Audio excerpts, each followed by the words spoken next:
And Cheryl, you have me beat by 5 miles. I've driven 180. I was a licensed race car driver with the Sports Car Club of America. Wow. It was a Lamborghini Countach. It wasn't even a race car. It was somebody else's car. Okay. So, good morning. So I've spoken here at least once, possibly twice before, so maybe my first few minutes here might be familiar to some of you in the room. As Margie was saying in my bio, the short overview is that I first came back. I grew up in Sacramento, went away to college, was never, ever, ever, of course, going to come back to the Sacramento area, so dull, so boring, nothing ever happens there.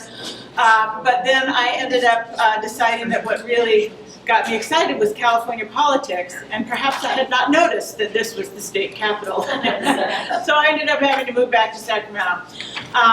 The other thing that I didn't know was that I don't like to lose, and every single candidate and cause I ever worked for lost.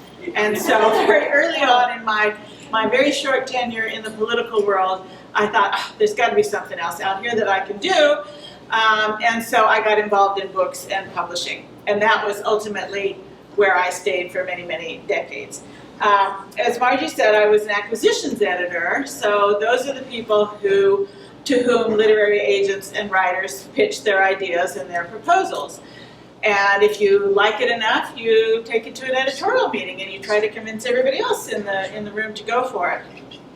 Pretty often I was successful, but there's also a lot of failure involved in that too. But there were enough successes that I stuck it out. Anyway, so then ultimately I decided to go out on my own as a writer and a book packager. Those are people who know how to make books happen.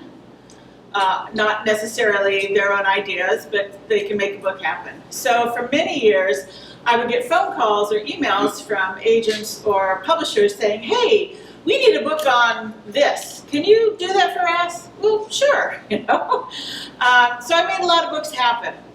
And they weren't necessarily books that were going to, centuries from now when somebody is re-examining this period of life, they're not going to look back at mine as classic tomes by any means. I wrote a book called The Martini Diet because an editor asked me to write it. She said, the world needs a martini diet, and you, Jen Sander, can write it. So, okay, I wrote The Martini Diet. I wrote a book called, I wrote a whole series of books called Every Day is Father's Day, Every Day is Mother's Day, Every Day is Valentine's Day, and there's got to be at least one more other day thing, and I don't remember what it is. But again, these are not books that were my ideas. These were books that other publishers called and said, hey, could you do this for us? So again, they weren't, these are not classic tomes. They're not going to be studied by English classes centuries from now. And for a long time, I thought, if somebody said, well, what do you write? I didn't want to say, well, I write kind of dumb books. I write silly books. I write books that other people ask me to write.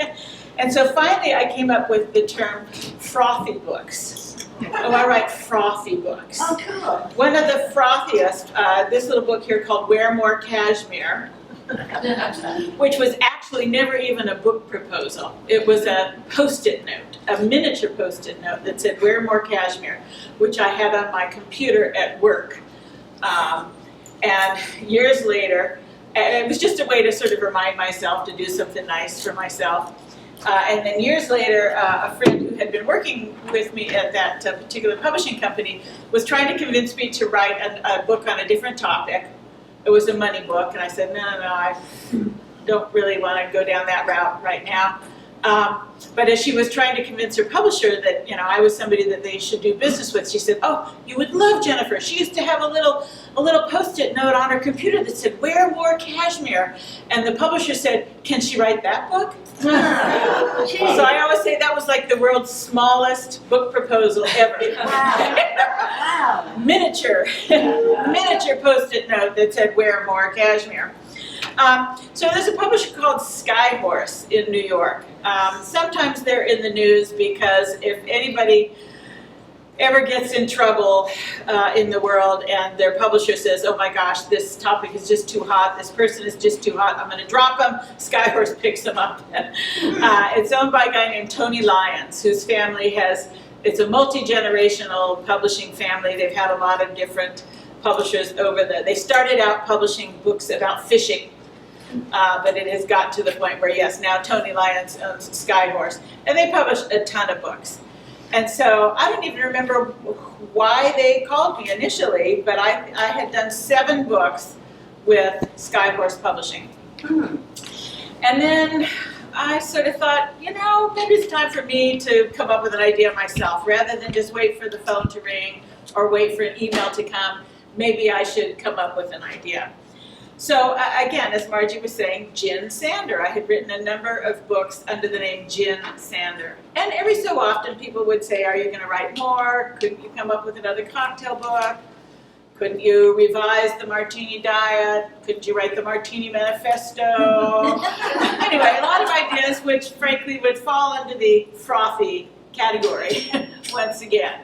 Not things that are always fun to work on, but they're not advancing Western civilization by any means. Anyway, so it was, the world had closed down. It was 2020, and I was casting around for an idea, project to keep myself busy. And I thought, there are all those really great quotes attributed to Winston Churchill about martinis, about how he liked his martinis so dry, he would pour the gin and look in the direction of France. Or pass the vermouth bottle over all these different things. And so I called my editor at Skyhorse and said, hey, I want to pitch you an idea. Here's an idea I have. Let's do a book about Churchill and cocktails, because so many books mention that he drank a lot, but there is not a book that just focuses on that. And she said, great, Leah, she said, great, do it. So then I started to research, and I found out that he didn't like gin.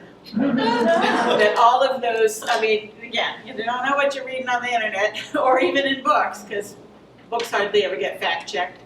No, he was not a gin drinker by any means. He would drink a martini if FDR was pouring it for him, and he was trying to get the United States to enter the war. But other than that, no, he was not a martini drinker. Anyway, so then I was sort of stuck, like, oh great, what am I going to do?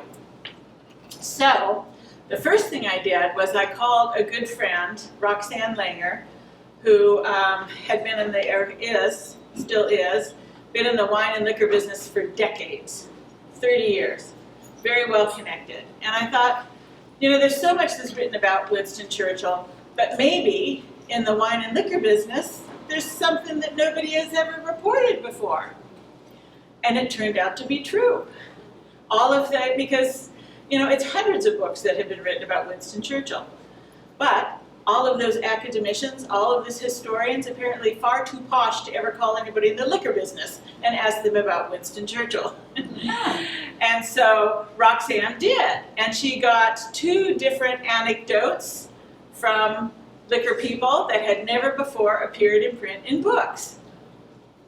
The other thing is, I have found, particularly with Churchill, but I would recommend this for any topic that you're working on, you tell people what you're doing, and you would be surprised how often people will say, oh, my great uncle knew Winston Churchill. Oh, we have letters of my family, we have pictures of, anyway, it was stunning to me that somebody who died in the 1960s, that almost any time I would tell people that I was working on a book about Winston Churchill, they would have some kind of very direct information. There's a man with a clipboard. I'm sorry to interrupt. I found an Apple Pen for one of your iPads out in the parking lot. If anyone lost one, I'm guessing it came from someone in this room.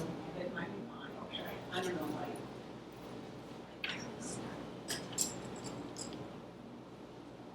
We don't use them, so I know they've got great things. All right, well, please don't steal from me if it's not yours. Thanks. Thank you. Anyway, so even for instance, I was talking to my own aunt, who was married to an Englishman, who was really just a child back then. Of course, I had everything all set up. I had the pages marked, and then I pulled the thing here. Anyway, so I was talking to my mother's middle sister, Elizabeth, my Auntie B, and I said, I'm working on this book about Winston Churchill. And she said, oh, I once saw some liquor being mailed to Winston Churchill. What are you talking about? So when she was in her 20s, she was living in London. She was teaching at an American school there, and she was going to have tea with an older woman who, you want to bring a little hostess gift, and so she went to a very old liquor store and was standing in line behind two other people. She was going to buy a very nice bottle of sherry. So what she did was stand patiently while the one guy who was working very slowly and methodically was packing a big crate. Very slowly and methodically. And so first one person got tired of waiting and left, and then finally another person in front of her got tired and left. So finally she was just Auntie B and the guy slowly packing the crate.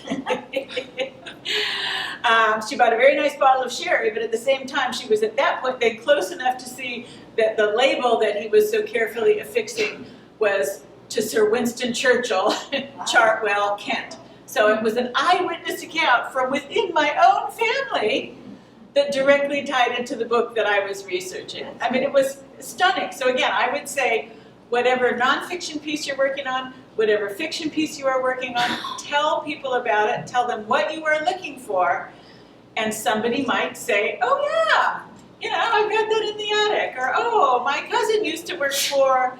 So that's one of my biggest methods now, is to just be totally open about what it is that I'm researching.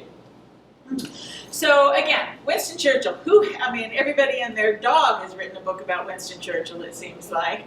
And so how was I going to find fresh material to write in such a way that didn't sound and look just like one of the many other books that had been written? So I decided to stay away from all of the big, important biographies that had been written about Winston Churchill, or the big, important books that he himself had written. One of the things that held me back was, a fear of, every so often, although it hasn't happened recently, one of the big, fancy biographers will get in trouble for plagiarism. And then they'll say, oh, I had an assistant who was copying things out and didn't, they always, it's never actually their fault, but, somebody else, they forgot to make notes, they didn't, carefully put this thing on that page. I didn't want to, in any way, shape, or form, fall into a trap like that. And so I decided that what I was going to do was research around Winston Churchill. I was going to read the books. Here's a book called Working with Winston. Here is a book by his niece. And so I had literally 25 books of people who worked for him, who worked around him, and so they then were telling what was happening in a room in a different way than the person who was writing it. If I'm saying I stood in front of the group and I gave a speech, well, you guys, if you were writing about it, might describe everything going on differently. So I read around Winston Churchill, and so that way I was able to find all kinds of examples of instances in which very important people were in the room. These were world leaders doing things.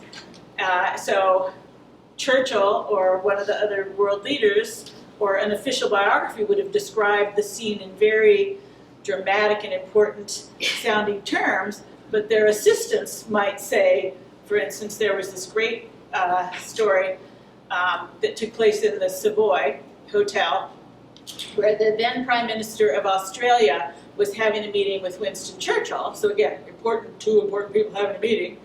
But like Franklin Delano Roosevelt, the Prime Minister, Robert Menzies, the then Prime Minister of Australia, liked to make his own cocktails for his guests. But he decided that in the Savoy, that the cocktail shaker that came in was just a little too small for his tastes. So instead, he looked around the room and he found a flower vase. And he dumped the water out of the flower vase. And then the Prime Minister of Australia made drinks for the Prime Minister of Great Britain in a flower shaker. And that was what he did. So again, that's not going to show up in something that's an official biography. But the assistant who was there and keeping notes in his diary wrote that down. So again, by looking around the edges of the person that you are trying to research, that's when you find such fabulous stuff. So one of the ones that I most enjoyed, and again, it's so, we live in a fabulous world where you can find anything online. I mean, it's unbelievable. So here's this battered and old copy of a book that came out in the early 1960s. This was withdrawn from the Merton Public Libraries, and clearly people had, doing all kinds of stuff there in Merton. So this is a book written by the man who was his private nurse for the last 7 years of his life. And so it's extraordinary detail. Just so you know, I don't know about you guys, but I write in my books, particularly when I'm researching.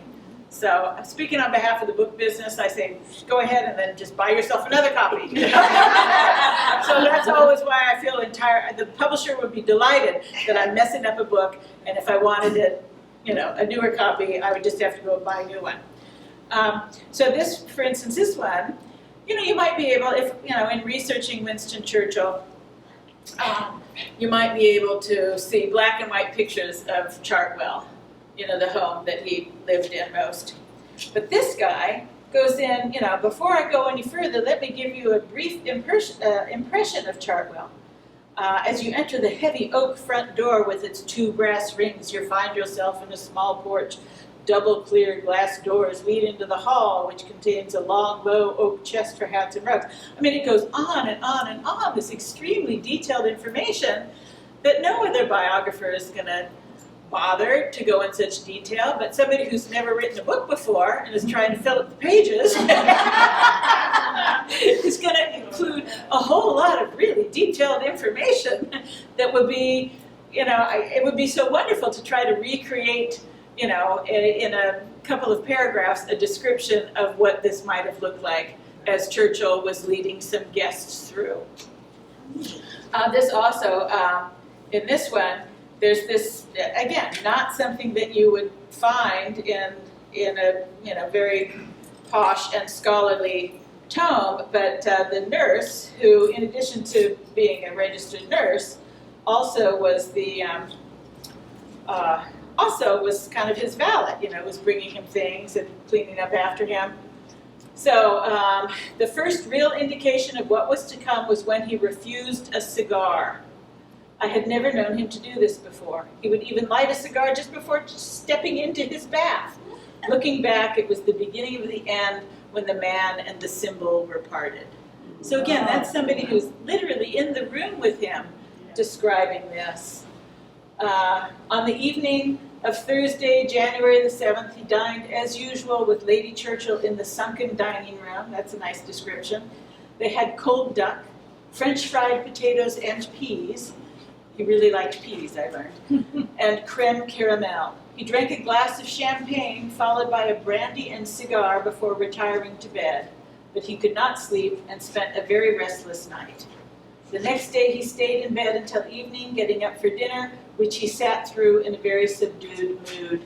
He did not say very much, and when offered his cigar and brandy after the meal, he said quite emphatically, "No, I don't want it." He was even reluctant to go to bed. When he finally did go in the early hours of Saturday, January the 9th, he was not to get up again. Oh, dear. So again, this is his nurse who was there. Yeah, so fabulous, fabulous information here. Not only reading, people who knew him, who worked for him, but also places where he went, and also books that would have been just written about the general period at the time. So The Secret Life of the Savoy Hotel, which incidentally does not include that anecdote about Prime Minister Menzies and Winston Churchill having drinks made in a flower thing. So reading something like this would give, gave me great understanding of the comings and goings in a famous London hotel, one in which, yes, Churchill does show up. 8 times he's mentioned in the index here. But there would just be so much more that I could get out of reading something like this. You really want to get, when you're writing a novel or a nonfiction piece, you really want to be sort of steeped in everything that was happening at that time in order to make it authentic. And so to have a better sense of what a major hotel in London was like, particularly during periods like during the war, when they wouldn't have been able to get as much food to serve, or maybe they did, when other people didn't have food. There's just all these little details that could be gleaned from reading not directly about the person that you're researching or the area that you're researching, but things that would give you a fuller understanding of what was going on at the time. Also, very specific, Churchill at the Gallop. What do you suppose this book is about? Churchill and horses. So a very specific look at one specific thing. I was looking, yes, specifically at champagne, cocktail, and cognac, but also about who he was drinking with and where he was drinking. And so I was interested in, maybe there was going to be something in here about, what that would somehow give me some sort of an anecdote or a shred of an idea that I could then follow someplace else.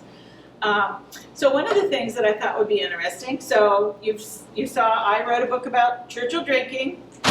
Here's a book about Churchill and horses. If we were going to all research new books about Churchill or a new area of research, anyone have an idea? Quick, let's just come up with some ideas about unmined veins that we could go down. Does anyone have an idea? Yes? Where to shop for clothes. Sure, clothes. Yeah. He was a snappy dresser. Yeah. And he had well-known relationships with different tailors. I don't know that anybody has ever written specifically about Winston Churchill and his tailoring. And I will tell you, there's great interest now in men's clothing and men's tailoring. Huh. There are big parts of Instagram and TikTok that are devoted to custom-made suits, bespoke tailoring. So that probably would be something that would be worth pursuing. Yes. About Churchill and the foods that he likes or the cars that he likes. Ooh, cars. Interesting. That would, maybe he liked a Lamborghini Countach. Maybe he also raced. So what would be interesting about that is that it would give you entree into talking about what happened to the automobile industry during World War I and then World War II, which there was a lot going on. It had everything to do with basically, manufacturing arms, and that's where all of the industrial effort and the steel went. So the cars weren't made, So that would be a very interesting angle. I couldn't tell you offhand what kind of a car he had. Don't know. I will tell you that after World War II, particularly after he resigned from the second prime ministership, that, they must have had enormous storage areas there at Chartwell because people literally from all over the world sent him presents, like cheese or an orange or maybe a car. It was unbelievable the amount of things that just continued to flow as gestures of appreciation and thanks to Winston Churchill. Just stunning stuff. All right, anybody else? Yes? How old was Churchill when he passed away? 90. Okay. So clearly his life was not cut short by the consumption of alcohol or smoking. What did the doctor say about his liver? It doesn't matter. Oh, It yeah. may have prolonged his life like George Burns. Yeah, maybe so. So one of the books that I did read was called, it was a really dry book, like maybe it was called The Medical History of Winston Churchill or something like that. But it was published within the last few years, and it was by 2 English doctors who literally went through every single thing that had ever happened, every cold he'd ever had. And their ultimate conclusion was that Winston Churchill was not an alcoholic, regardless of how much he drank. They said he was not an alcoholic. But I'll tell you what I did find in that book, again, just by looking with my perspective at what somebody else had written. One of the things that they talked about was that when he was 9 years old, he had pneumonia. Is it pneumonia? Anyway, he was sick when he was 9 years old. And one of the treatments at the time, one of the standard treatments at the time, was brandy, doses of brandy. So from my research, I can tell you that, to the best of my knowledge, Winston Churchill's first drink was when he was 9 years old, and it was brandy. Again, an example of asking everybody, or going to, you don't always necessarily have to go to reference books. You just never know where you're going to find something. So in the Cognac section, actually, all Cognac is brandy, but not all brandy is Cognac, I think, is the expression. So here in brandy, okay. So I'm the queen of sidebars. I just love sidebars in nonfiction books. I bet even in novels I would probably have little sidebars about something. Okay, so here's a sidebar in the brandy section marked Vintage Brandy. Over and over in diaries, descriptions, and anecdotes about late nights with Winston Churchill, there are mentions of old brandy, sometimes very, very old brandy. Again, this all came from the diaries, they're all saying, and then we poured old brandy. From the mid-19th century, was poured and consumed some 100 or so years later. Why so much old brandy? We asked food and wine legend Darrell Cordy. I'm researching a book about Winston Churchill. I went to Darrell Cordy and sat in his office and said, "What's with the old brandy?" So we asked food and wine legend Darrell Cordy for his thoughts on the matter, and he pointed out that while there was no fighting in the Cognac region of France during World War I, the producers had walled up their precious inventory as a precautionary measure. As a result of the large gap in ordinary production and consumption during the war, quote, they were drinking all that brandy well up until the Second World War. Oh. So again, you just never know where you're going to get an answer. Okay, so I will say that researching this was so much fun. I did not want the research to end. I wanted to just go on researching Winston Churchill forever. It was very difficult to, finally turn the manuscript over and decide that that was all we could do. But research to me was just so much more satisfying than these kinds of things, than the frothy things. And so it has been a real surprise to me, late in my career, that what I really enjoy so much is research. So I think, Cheryl, did I give a Hemingway talk here when we had the... Yes. Yeah, I think, yeah, so the whole Hemingway thing, bizarrely, and again, one of the things, like, you never know who's going to have what and who's going to have an answer. The very first thing that Winston Churchill onto another historic figure. The very first thing that Ernest Hemingway ever wrote was a postcard to his grandmother. It is not in a museum. It is not in a university. It's over by Vic's Ice Cream in the Land Park neighborhood of Sacramento. It belongs to a guy named David Meeker. He's a retired judge who is the world's largest collector of Hemingwayana, of not just manuscripts and first edition books, but clothing and pictures and furniture, and including Hemingway's glass x-rays from when he was wounded in World War I, which oddly enough he gave to me a couple of years ago. So I own the x-rays of Ernest Hemingway's World War I war wounds. Wow. Yeah, they're in a cardboard box underneath my dresser in my bedroom. Anyway, so again, you just never know where stuff is going to be. And he was the one who, Margie mentioned the Complete Idiot's Guide to Getting Published. So I would give talks about how to get published, and then in order to keep the material fresh, I reworked my talk once to a larger writers group. I gave a talk called "Could Hemingway Get a Book Deal in Our Time?" Wink, wink, yeah. A look at the publishing past to understand the publishing future. And it was David Meeker, the Hemingway guy, who said, well, you should give that talk at a Hemingway conference. So I have now, as Margie said, 4 times now, I have talked at Hemingway conferences. Not about his, I don't have a PhD. I'm not an English teacher. I'm just a lady who's interested in books, you know? So I gave that talk, Could Hemingway Get a Book Deal? I gave that talk in Oak Park, Illinois in 2016 was the first time. I didn't research it. Well, that's not true. I called a couple of people in the publishing industry and said, what do you think? Do you think Hemingway could, you know? So that was the extent of my research, was talking to some agent friends to kind of get their feedback. So it was not a talk that I had to really do any research for. Then I thought, well, that's my only area of expertise, books and publishing. I'm an expert in books and publishing.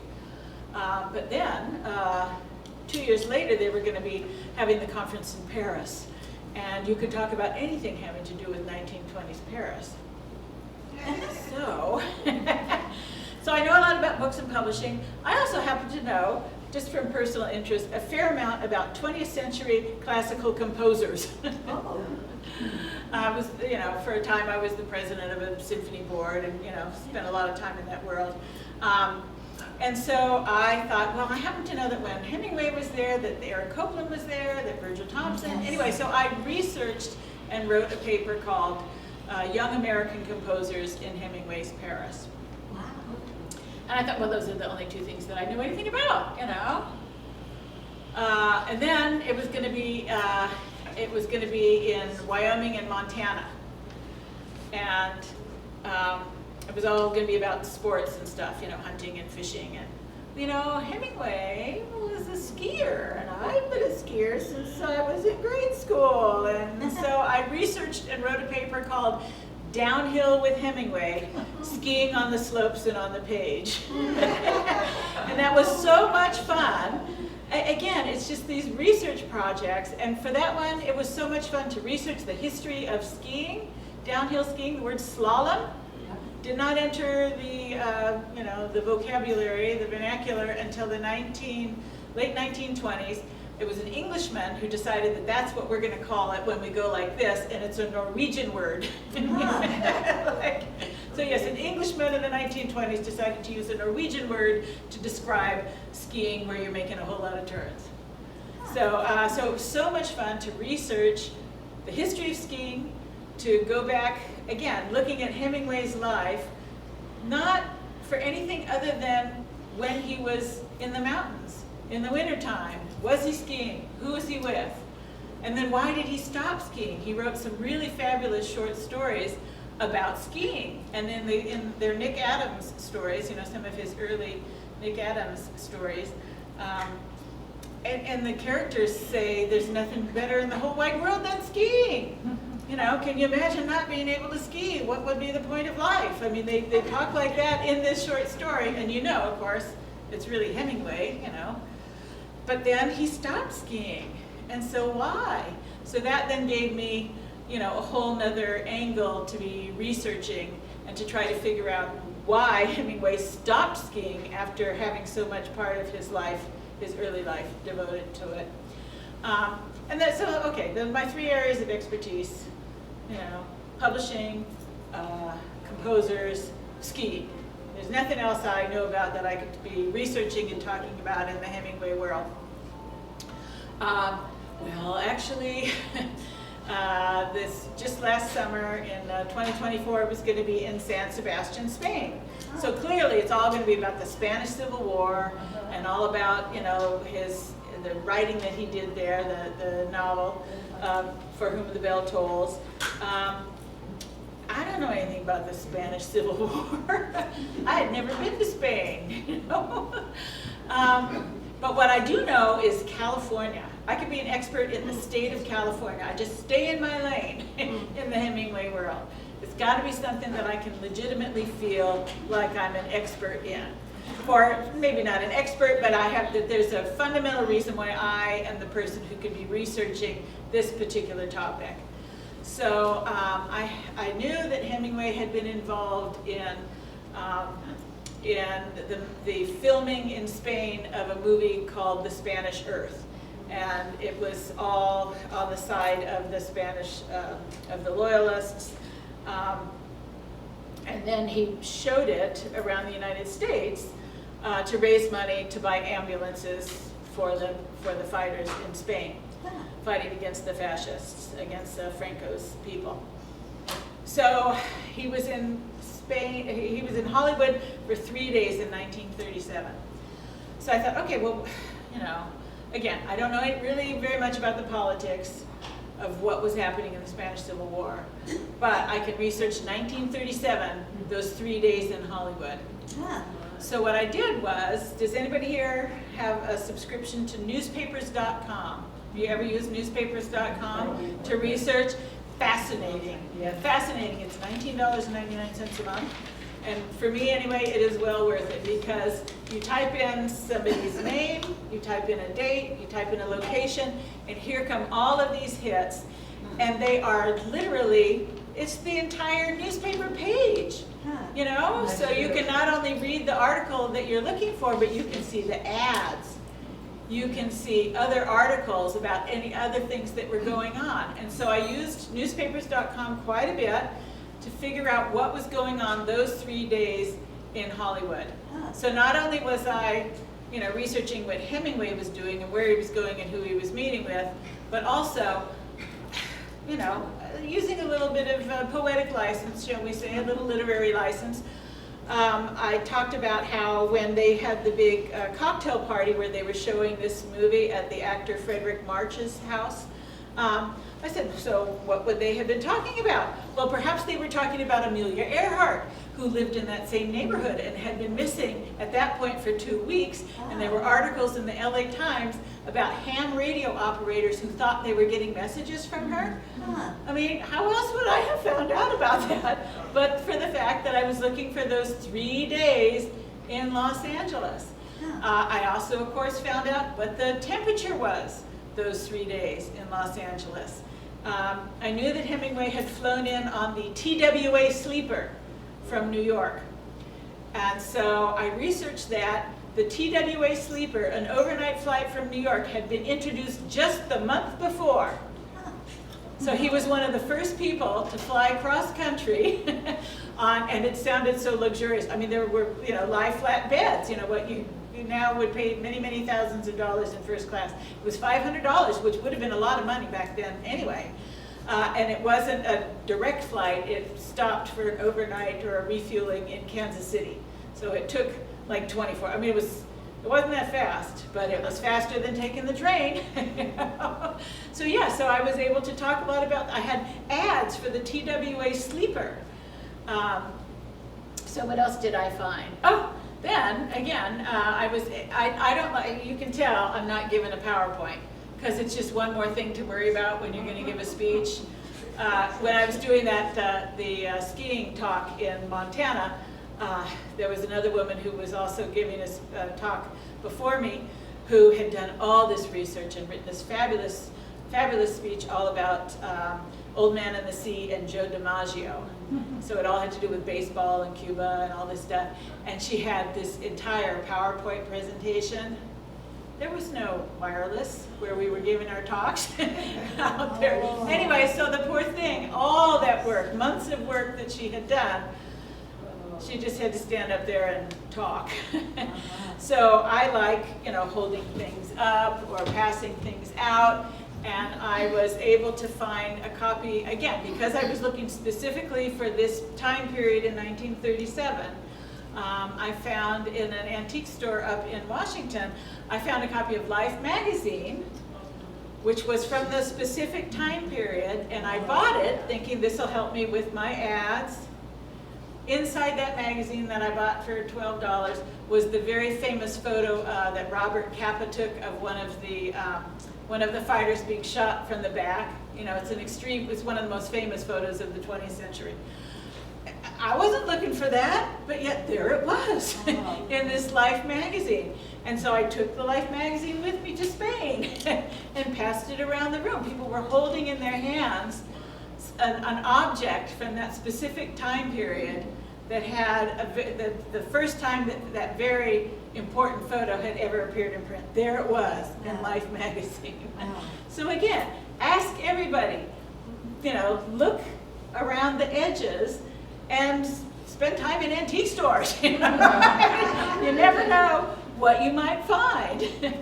I will say that and again, because I'm still sort of surprised. I think of myself as being sort of, I have sort of a surface cleverness. I think I was a pretty lazy student, never really delved too deeply into anything in any class that I ever took. So I'm very surprised to find at this moment in my life, all I want to do is literary research. And so I have just started a new project. I'm waiting to hear from an agent on the first part of the proposal. I'm writing a book about Joan Didion in Sacramento. Joan Didion. I mean, there are all these books about Joan Didion, including Joan Didion books. She's been dead for a couple of years. She just had a book come out last month. So like Churchill, like Hemingway, I predict that Joan Didion, in the decades to come, will have an equally deep field of study around her. She's got possibly even, I'm certain that she wrote more than Ernest Hemingway in terms of journalism and the books. But once again, I stay in my lane. I'm a Sacramento native. I grew up in the same neighborhood. I know her cousins. My father was a water lawyer. She was endlessly fascinated by, and furthermore, one of my own aunts went to high school with her. And in the, a few months ago, the Joan Didion, John Gregory Dunn archive opened at the New York Public Library, and I have a friend who's writing her thesis on Joan Didion's journalism. She started texting me pictures of letters that my Aunt Christine wrote to Joan Didion, that Joan Didion kept, that are now in the archive, which then kind of worried me, because Auntie Christine is kind of prickly. And I thought, oh man, she's going to be so mad about this. What do you mean that complete strangers are combing through my personal correspondence? And anyway, I was worried, having to call her and tell her about this, thinking she's going to be angry and somehow it's going to be my fault. But no, she was actually flattered, so thank goodness I dodged a bullet there. So yeah, you never know. I mean, here I get my Auntie B gets, I get a story out of Auntie B for Churchill, and I get some information about Joan Didion from my mother's other sister. So you never know where you're going to find it, but you need to tell people what you're working on. Okay, I'm pretty much run out of ideas and things to talk about, so I'm happy to answer any questions. Yes? Hemingway was a war correspondent to somewhat near the end of Yes. World War II. For Collier's, yes. Do you know if he ever met Churchill, since Churchill was Oh, Prime that's an Minister? interesting question, and I do not believe that they did. No. They were very No. famous No. at the same time. They were famous at the same time. They were probably in and out of, this like the Savoy and the Ritz, which was so critical to Hemingway's life always. But no, I don't believe they did. I know that Hemingway and J.D. Salinger were crossed paths during World War II, and I just read in the publishing deals that somebody has sold a book about that. Somebody is writing about the two during World War II. Yes. Were their politics very different? I seem to, from things I know, the politics between Hemingway and Churchill. And Churchill? Very different. Well, I mean, they were two entirely different people in that Churchill would have been focused. Churchill, from much of the early 20th century was so focused on the idea, after World War I, he was the one who was sounding the alarm over and over and over again about Germany, Germany, Germany, and everybody's like, oh, hush up, Winston, you're exaggerating. So that was his... Somewhat before his time as well. Well, Hemingway, let's see, so Hemingway was only in his 60s when he died in the 60s. So yeah, Churchill was easily a whole generation ahead of his. Yeah, so, you know, again, there are people who write about Hemingway's politics, but it's not a topic that I would want to wander into. Because some of it, particularly towards the end, was really sort of paranoid and unhinged. Yeah, he'd taken a couple of big whacks on the head, yes. I really like this idea of looking around the edges. Yeah, me too. However, in your reading of From the Nurse, that was with Churchill near the end, Yes? you wrote something that seemed to be verbatim. Oh, I was reading verbatim from his book. Okay, do Yes. how do you utilize that? No, I wouldn't have, well, if I did, it would be in quotes and it would be a teeny tiny.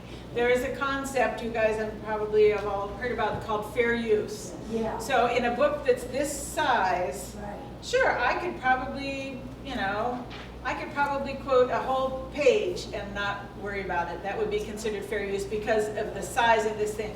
But if somebody wrote a poem and I used, you know, 6 lines from a 20-line poem, yes, that's more than fair use. That's like. Yeah, yes, Yeah. yes. So do you use? Oh, sorry. I noticed Yes. you use sidebars. Is that in your own writing, or is that in writings that? Oh, yeah, no, this is me and the sidebars. It's just an extra thought that didn't necessarily fit in with something else, yeah. Yeah, it's a, you know, it's a nice design element and, you know, and I just, you know, for instance here, actually this was again, about asking people and telling people what you're doing. Okay, so Churchill was his drink of choice, which I found out wasn't gin, was actually Johnny Walker Red. Not Johnny Walker Black, not Johnny Walker Green, not Johnny Walker Blue, Johnny Walker Red, because he drank so much of it. But a very watered down Scotch and soda. That was what he drank all day long. All those movies and TV shows where you see him with the drink, that's because, as the TV guy could tell you, that photographs better. A watery drink would just look like water. So whenever you see him with the full brown glass, they're taking artistic license. They're improving the shot. Okay, but so he drank so much, you know, Johnny Walker. So I delved right into the history of Johnny Walker and learned a lot more about that. But then also online, and I don't remember how I discovered this person initially, but just like there's a whole world about men's bespoke tailoring online, there are also people who collect unopened vintage bottles of liquor. Sometimes they're chasing, there are a lot of people who want old Cinzano. They want to make Negronis with really old, old Campari, old Cinzano, things like that, old gin. So there's this guy up on Bainbridge Island in Washington who has a lot of old whiskey bottles. So I sent him a message and I said, do you by chance have any Johnny Walker from the 1920s? Oh, yes, he did. And I said, could you take me could you send me a picture? You know, that would be an interesting picture, a vintage bottle, you know, from about the time when Churchill would have been drinking it. He said, sure. And then he said, would you like me to open one and taste it? Yes, please. So this guy, Keith Barnes, tasting notes on the whiskey. You know, so here I have tasting notes on a bottle of whiskey from the 1920s that this collector opened and drank and reported to me about. Like, that's stunning to me. You know, that's probably a $500 bottle of whiskey that he opened on my behalf and drank. It's like, yes. Question, so what was the decision? Could Ernest Hemingway be published nowadays? Oh, yeah, the short answer is yes. Oh. Yes, he could, because, you know, of course, it's a given that he was a fine writer, but also because he was a master networker. He was forever cozying up to older published writers who helped him along, and they were the ones who said, I mean, it was F. Scott Fitzgerald who wrote to Scribner's, to Max Perkins, and said, this Hemingway guy, you need to pay attention to him. So yes, that method still works. You've been raising your hand, yes, sir. I was going to ask that same question too, okay. but the other one is, why did Hemingway stop skiing? Oh, okay. Thank you for asking. I have several theories on that. One of which is he always blamed it on war wounds. Oh. But remember, I own the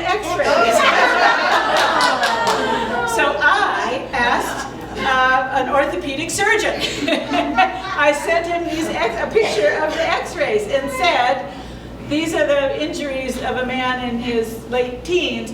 Would these have prevented somebody from skiing? And he gave me this very, very detailed medical description. And basically he said no. I mean, it was a lot of fun in that speech to pass around photos. I made a copy of the x-ray on clear plastic, so it looked like it was and I had it inside a folder that looked like the actual folder, which is of course falling apart, this very delicate Italian medical folder. So it was a BS reason that he would tell people, particularly if there's a very famous photo taken not long before he died, about 6 months before he died, where he's walking down the road in Sun Valley, Idaho, and he's kicked a can, and his leg is all the way up here. And you think, that is not a man who couldn't get on skis if he wanted to. So, a couple of things, one of which is his wives were always better skiers than he was. He skied with Mary, who was a very good skier. He also skied with Pauline, and then his final wife, Hadley the first one, and then Pauline, and then Mary was his final wife. But Martha, the third wife, they didn't ski because it was World War II and nobody was skiing. So that's one reason, is I think there was a little ego there. But also, so he and Hadley were literally, it's the skiing equivalent of skateboarders who were skating in empty swimming pools in LA in the early days of skating. They were very, very early skiers in the the commercialization of skiing in Europe and the United States in the 20s and 30s. And so what was happening at the same time when so Hemingway's reputation, he's published Sun Also Rises, so suddenly he's this visible person. Then he does Farewell to, For Whom the Bell, which was the Farewell to Arms. So then he's even bigger, Hemingway, macho guy. And at the same time, ski resorts, for instance, he would go to Sun Valley all the time, but only in the fall. He was invited as a complimentary guest in the fall. He was mostly hunting. He never did stay around for the skiing. Because at the same time, here are all these society photographers. And how's that going to fit Ernest Hemingway's image if he falls? And somebody takes a picture and it's in Life magazine of Hemingway taking a tumble on a ski slope. It's not going to match. So I think a lot of it had to do with, again, these are just my theories, but they make sense to me, that it had to do with, he was guarding his image. He was protecting the brand, so to speak. If you have a photographer with you when you're out on a hunting trip or a safari or something, that's somebody that you ask to go with you, and so you would have control over the images. But if you are just out in public skiing in a resort, and there just happen to be people there with photographs, so yes, sir. In the spirit of research, Sure. your book on the Savoy Hotel, Oh yes. does it mention the Beatles song Savoy Truffle or the famous chocolates that they had? Let's see here. Should I look under C for chocolate or T or B for Beatles? Let's see here. B for Beatles. The Beatles, page 247 and 250. Let's see. She already knows. No. I know. 247. Field Marshal Montgomery. Blah blah blah. Yada yada yada. The people who stayed there. It just says that they stayed there. What was the other one? 251. Was that what I said?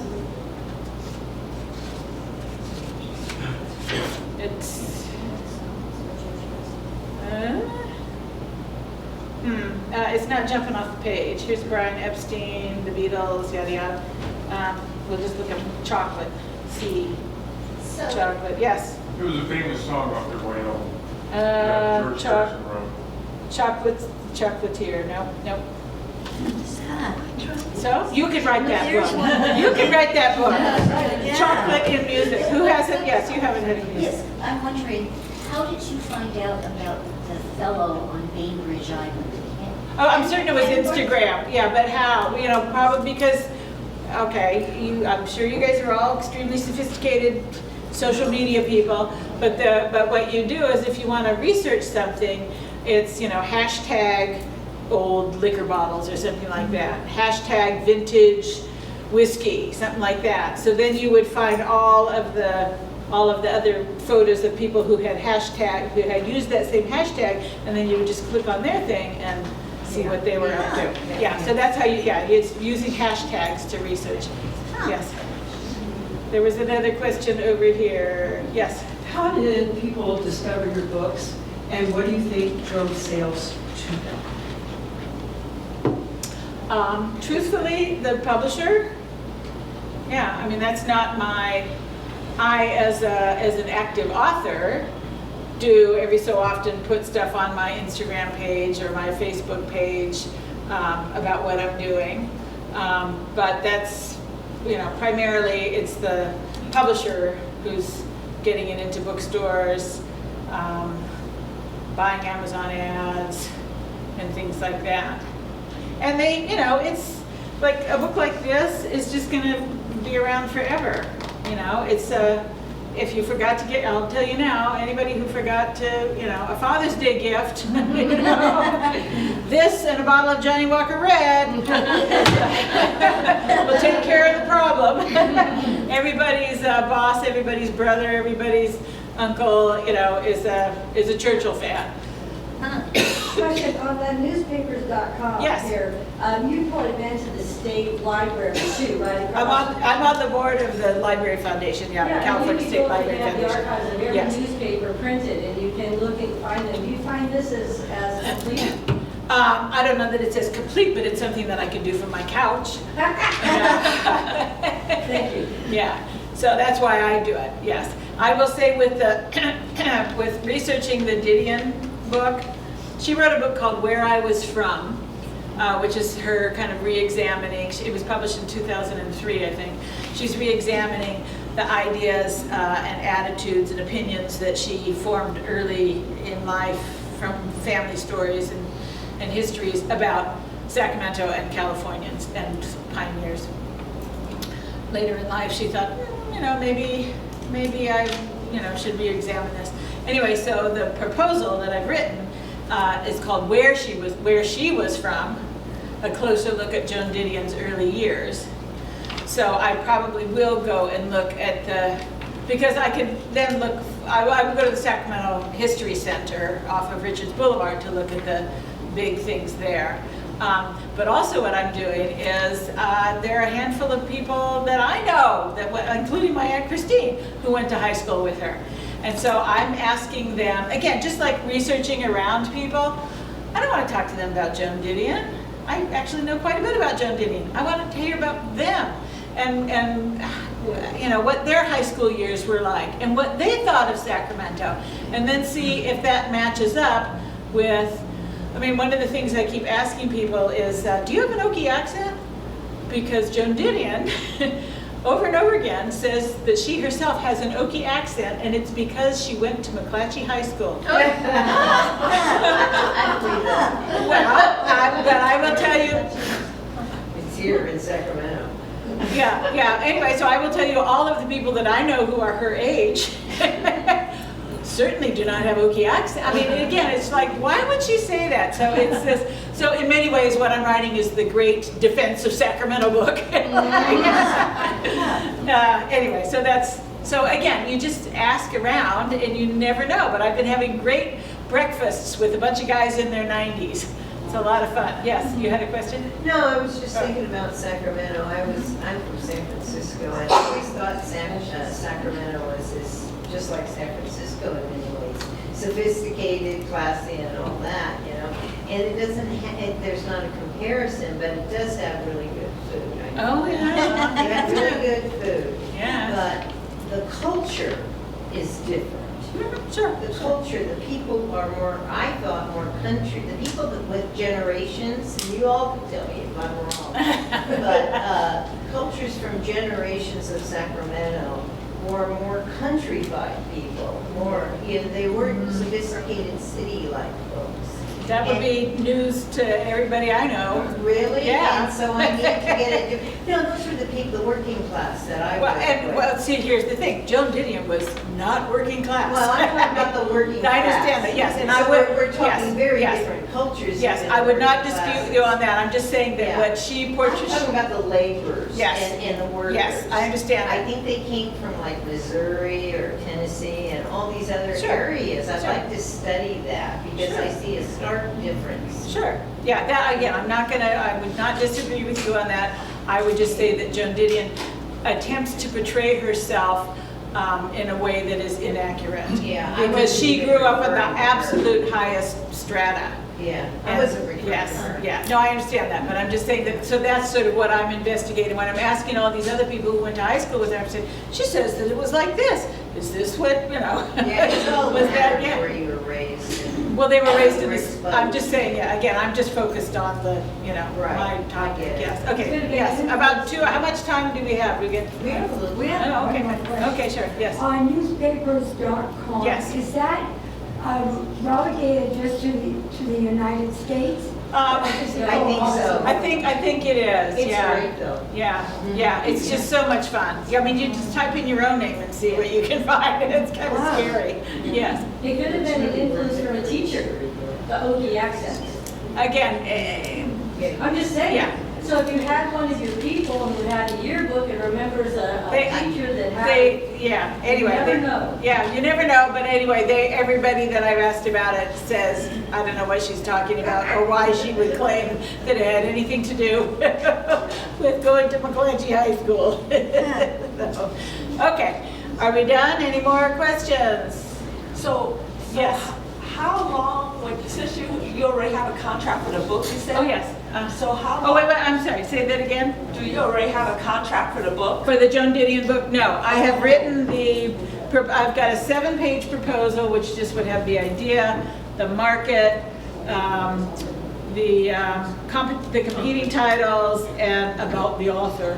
But I have not yet finished my sample chapter or I haven't taken all of my notes and put them into an outline. So all that the agent has, and I will tell you, the agent, Paula Meunier, is the very person who asked me to do this book and the Martini Diet and a whole bunch of other books for this publisher, Fairwinds Press, because she was the publisher of it.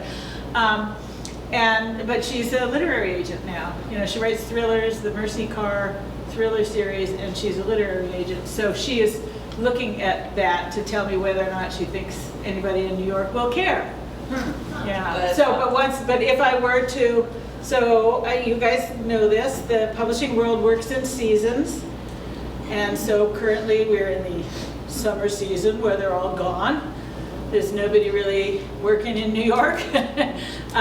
So this would not be the right time for anybody to try to sell, particularly a literary book.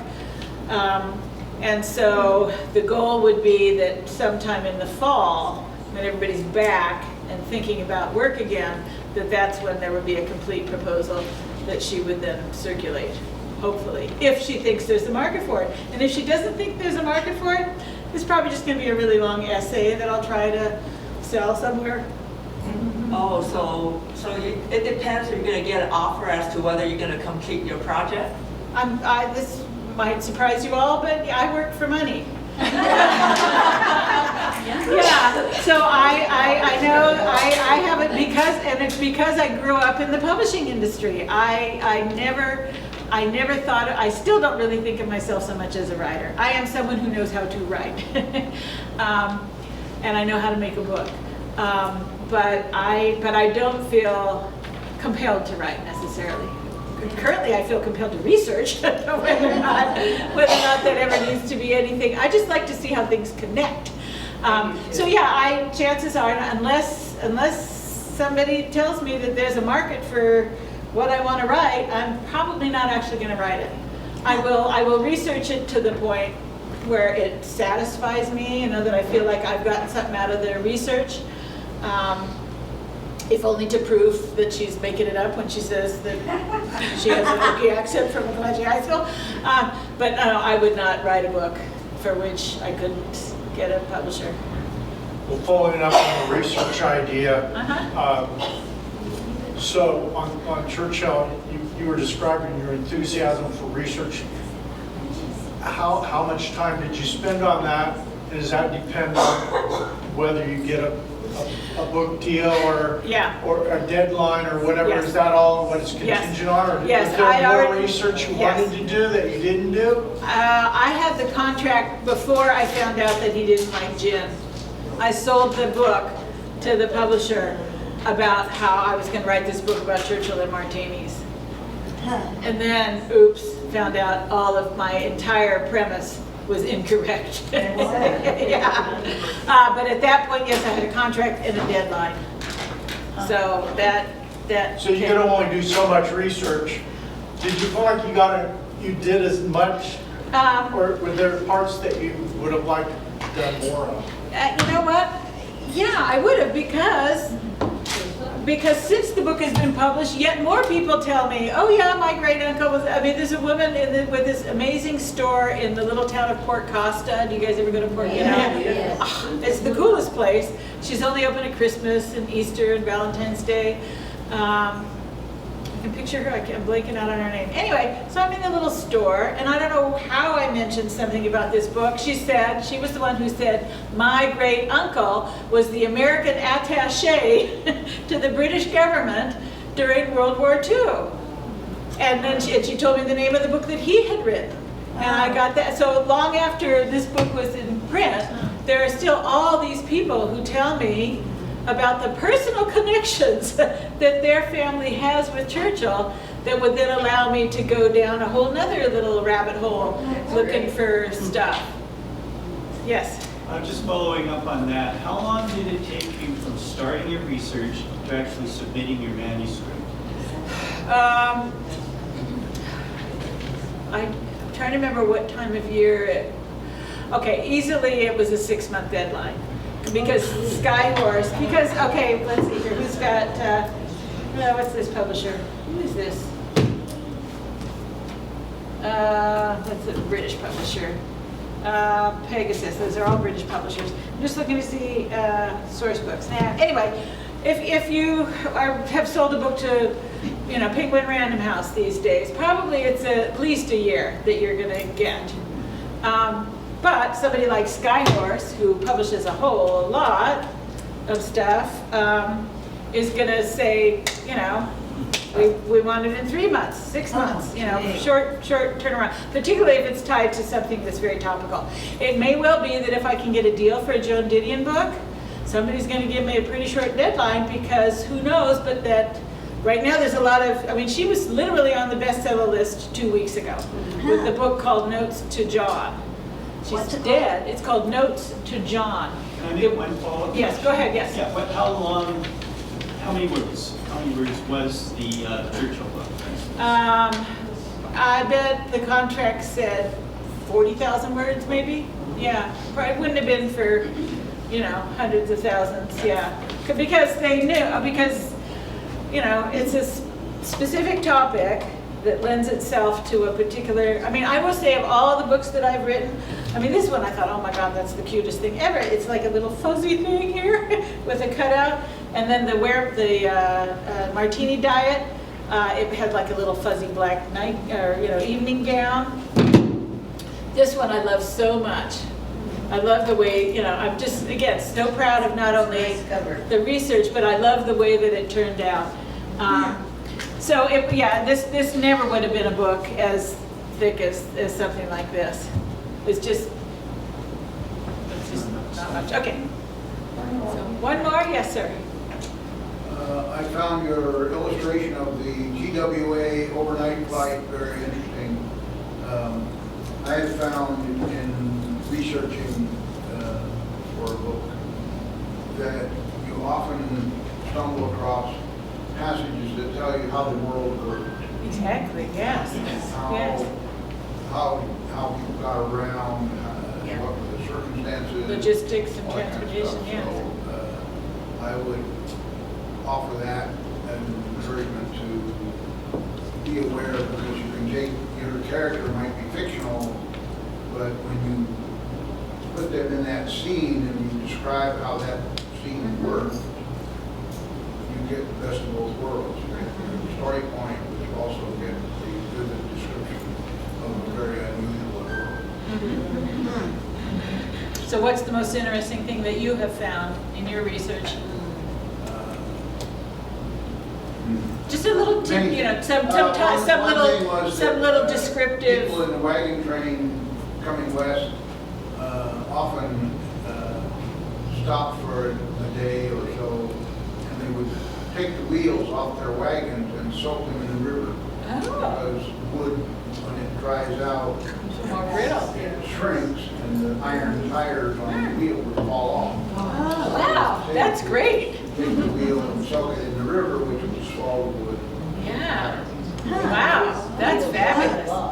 Anybody else has discovered something in their own research? Yes? Yeah, American women during World War II were encouraged to wear red lipstick because Hitler hated red lipstick. Really? Yeah. I know, yeah, he didn't like women wearing makeup. Yeah, really? Yeah. Oh, good. We all have our part. Yeah, right. So it was patriotic to wear red lipstick during World War II. That's great. Wow, I want to hear more. Somebody else, yes. That's a good one. Yes. Well, I learned this on a tour, a brief tour of the Eiffel Tower. When Hitler and his troops came to Paris after they invaded France during World War II, Hitler wanted to, of course, check out the Eiffel Tower, and he was told by officials that it was broken and he couldn't go up in it, which was just a lie. They just hated him so much they didn't want to go up the tower. Yeah. He never went up. Yeah, I bet.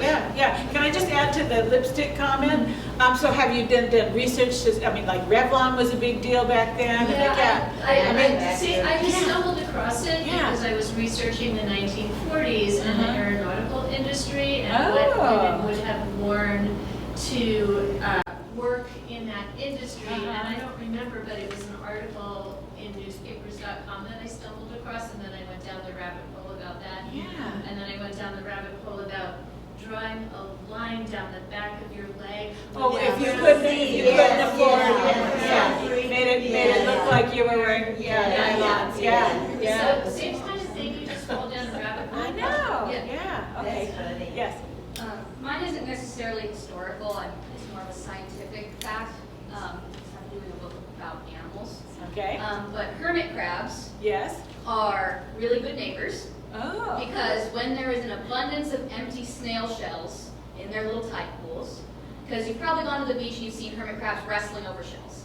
That's because human beings have created a scarcity through various means. So when there's a housing shortage, they fight for what's there. But when there are shells aplenty, a particularly large hermit crab will kind of wait near an empty shell, and all the other hermit crabs kind of gather near, and they arrange themselves from big to small in an assembly line, and they will switch all the way down the line, because a hermit crab without a shell is just bird food. But when the conditions are right and there is abundance in their environment, they are very good cooperative neighbors. To find out who has the best fit. That's great. I like that. Yeah, that's like a children's book scenario. Yeah. So this is a book that I have on my future list to write. When I first heard the story, I thought it was utter BS. My mother told it to me. The story. Mothers never lie. Yeah. Here to tell you. At the end of World War II, my father spoke German. So he was made a guard in a prisoner of war camp. So these were not the Jew slaughtering Gestapo bad boys. These were young conscripts. Sure. So the odd part is they could have a weekend pass and go home if they were accompanied by an American guard. I thought, like, no way. But in my job, I have talked to many veterans who said, yeah, that actually happened. Wow. So my dad used to trade cigarettes. He wasn't a smoker, so he got opera glasses and cameras and all kinds of great stuff. So one of the prisoners says, are you related to the Landenbergers who have the castle up the road? No. And my dad said, maybe. So he said, if you take me out this weekend, I will take you up there and introduce you and we'll find out. Turns out that they were relatives, and they gave him a whole book on the history of the Landenberger family that goes back to the time of William Tell.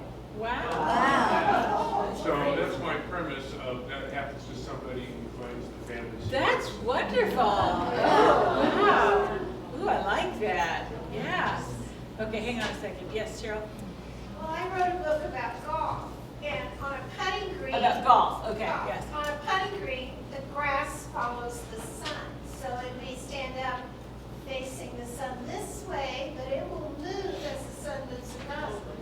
The other day on the U.S. Open, the guy made a 64-foot putt, 64 feet, and it went in the cup because the sun had already gone down. It was 8 o'clock. It was The sun almost was dark, behind him. so that the grass would have been laying flat. Wow. That's amazing. Wow.